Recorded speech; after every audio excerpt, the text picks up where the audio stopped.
فرماتے ہیں اعوذ باللہ من الشیطان الرجیم بسم اللہ الرحمن الرحیم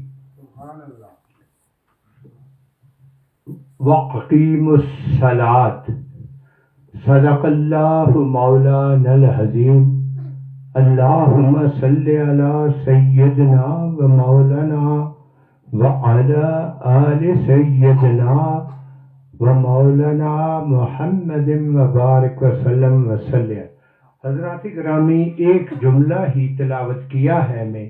اللہ کریم فرماتے ہیں کہ نماز قائم کرو، یعنی نماز کو اللہ رب العزت نے فرض عین بنایا ہے، جو کہ کسی صورت میں معاف نہیں ہے، اگر ہاں اس وقت جب بیویوں کے چند ایام ہوتے ہیں، اور دوسرا اگر کوئی مجذوب ہو، اس کا دماغ کام نہ کر رہا ہو، اسے اپنے بیگانے کی پہچان نہ ہو، تو پھر اس صورت میں نماز معاف ہے۔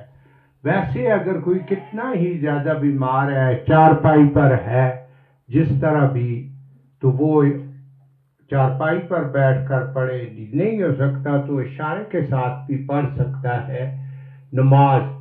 تو حضرات گرامی دیکھیے، ہم جب بھی کئی فوتگی ہوتی ہے، وہاں ہزاروں کی تعداد میں لوگ چلے جاتے ہیں۔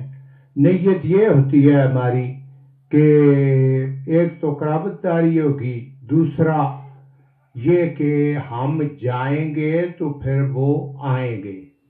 تو وہ فرض کفایہ ہے کہ اگر آپ دو چار آدمی بھی اگر ایک شہر میں بستی میں فوتگی ہوتی ہے، تو وہاں اگر دو چار آدمی بھی نماز جنازہ ادا کر دیں تو ساری بستی کا فرض ادا ہو جائے گا۔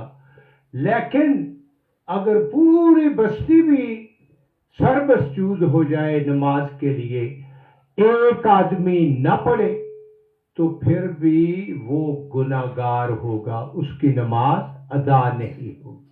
حضرات گرامی، سب سے پہلی جو رسوائی ہے بے نمازی کے لیے، اللہ کریم سب کو نمازی پرہیزگار بنائے۔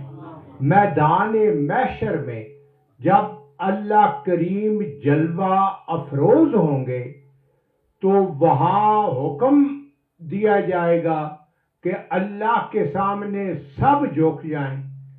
ساری دنیا جو نمازی ہوں گے فوری طور پر جھک جائیں گے، لیکن بے نمازی کی کمر جو ہے وہ لکڑ کے تختے کے مانند کر دی جائے گی، وہاں سے ہی وہ جھک نہیں سکے گا، وہاں پر ہی اس کی رسوائی جو ہے وہ شروع ہو جائے گی۔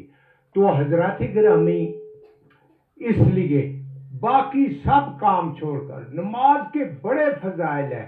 حضرات گرامی، آقا نامدار صلی اللہ علیہ وسلم نے ارشاد فرمایا، ایک آدمی روزگار کرے یا نہ کرے، کوئی ذرائع نہ ہو، ہے 5 ٹائم کا نمازی، تو اللہ کریم اس پر رزق کی تنگی نہیں چھوڑتے۔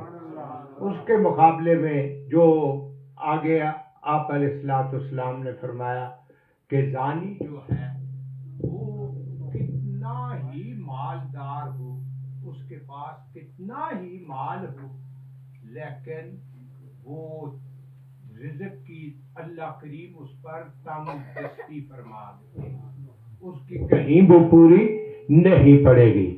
تو حضرات گرامی، نماز کے بہت ہی فضائل ہیں۔ آقا نامدار صلی اللہ علیہ وسلم نے ارشاد فرمایا، ایک دفعہ صحابہ کرام کے ساتھ آپ موجود تھے، سفر میں تھے، ایک درخت کے نیچے پڑاؤ کیا، صرف کھڑے ہوئے سانس لینے کے لیے، وہاں سایہ تھا، تو آپ نے ایک درخت کی ٹہنی کہ کو جنبش دی تو اس ٹہنی کے سارے پتے زمین پر آ گرے. تو آپ علیہ الصلوۃ والسلام نے فرمایا میرے دوستو تمہیں معلوم ہے یہ عمل میں نے کیوں کیا ہے؟ کیونکہ نبی کا ہر عمل جو ہوتا ہے وہ امت کے لیے ہوتا ہے کہ وہ اس کی پیروی کرے. تو لوگوں نے کہا یا رسول اللہ صلی اللہ، دیکھیں کلام کتنی ان کی ادب تھی.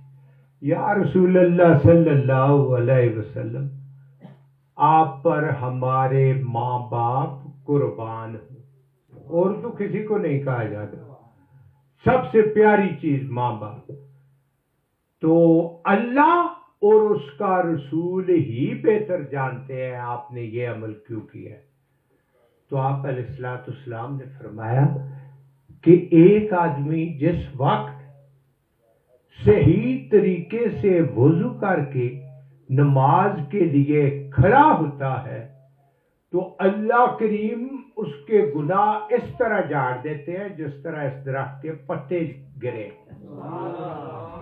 تو حضرات گرامی دوسرا یہ سب باتیں جو ہے یہ کیا ہے اصلاحی. تو حضور علیہ الصلوۃ والسلام نے ارشاد فرمایا کہ جو آدمی وضو میں رہتا ہے، وضو میں نماز کا وقت ہو نہ ہو ہر وقت وضو میں رہتا ہے تو اللہ کریم اس پر ایک فرشتہ مامور کر دیتے ہیں. جب تک وہ وضو میں رہتا ہے تو وہ فرشتہ تمام بلیات اور